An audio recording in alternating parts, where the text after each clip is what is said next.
Hi everyone, my name is Sadie and I am an ADHD witch. So I'm a person who practices witchcraft, or as I kind of like to call it, just an individual practice, an earth-based religion essentially. And being a part of this community is kind of weird in many ways because within the spiritual community there's a lot of anti-science and kind of conspiratorial influence. So it can be a little frustrating for me because I feel like because some people make us look a little bad. I mean, I'm not going to tell someone to cure their mental illness with essential oils, but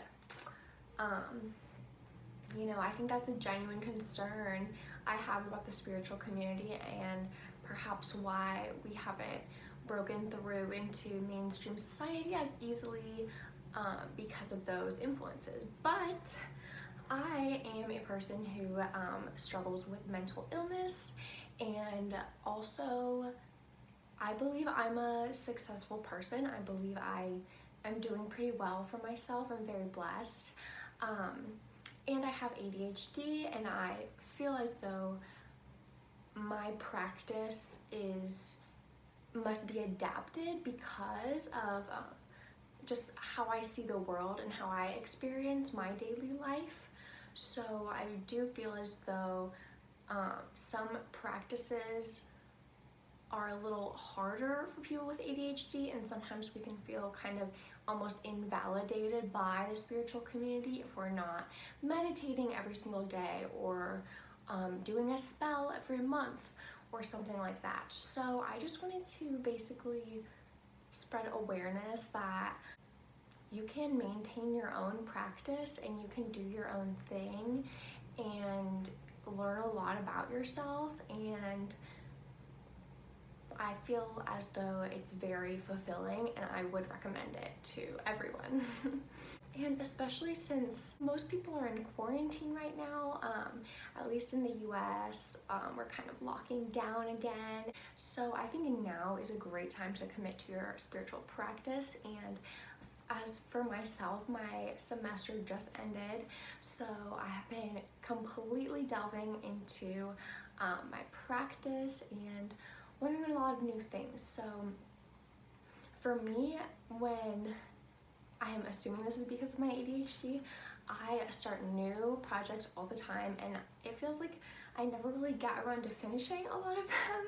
So my most recent side project has been going into astrology, and I'm pretty sure everyone in the spiritual community knows who Marin Altman is. So as well as others, of course, because you want to make sure to diversify who you're listening to so you can get some different perspectives and everything. But I have just been super interested in astrology lately, and using that to figure out aspects of my life where I can do better, where I can work on things, and how to be successful for my personal self. And I feel like diving into that level has really helped me. I'm definitely still learning a lot of things, but that is something I would also recommend to people who have similar spiritual practices and just kind of want to learn about themselves a little bit at home during quarantine. Also, I just want to let people know that no matter how little or how often you're quote-unquote practicing your craft, I hardly ever go into a full ritual mode. That's just very hard for me. Having ADHD, it's very hard for me to get to that level of focus unless I feel like it is a very significant time to do that type of thing. So probably the last real ritual I did was probably over the summer.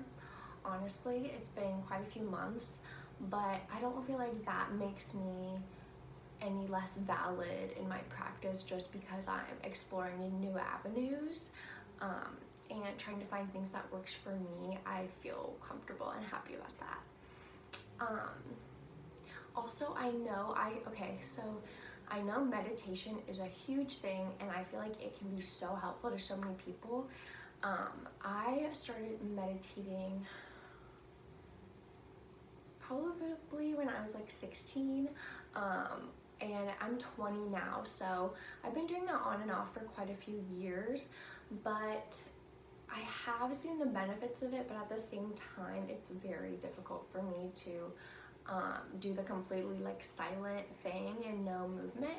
So what I typically do is listen to like non-lyrical music, like more kind of like spiritual music, and I try to incorporate some movement, like if literally like whatever I feel like doing, and that can be anywhere from yoga to like dancing, just me, myself, and I think that can be just as healing and just as beneficial as like sitting and meditating for however long. So just connecting with your body, it doesn't really and just grounding, it doesn't necessarily have to be like completely silent and not moving at all. So make it work for you. I feel like that's what I've learned the most in my spiritual practice is like, okay, how do I make this work for me where I know I love this and I'm passionate about this? How do I keep that passion and really ignite that fire in a way that works for me, and developing routines and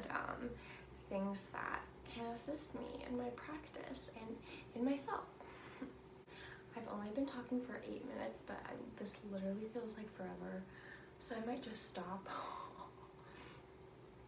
Yeah, I think I've kind of said everything I want to say, to be honest. Okay, thank you so much for watching. Please like, comment, subscribe, do all the things, you know what to do.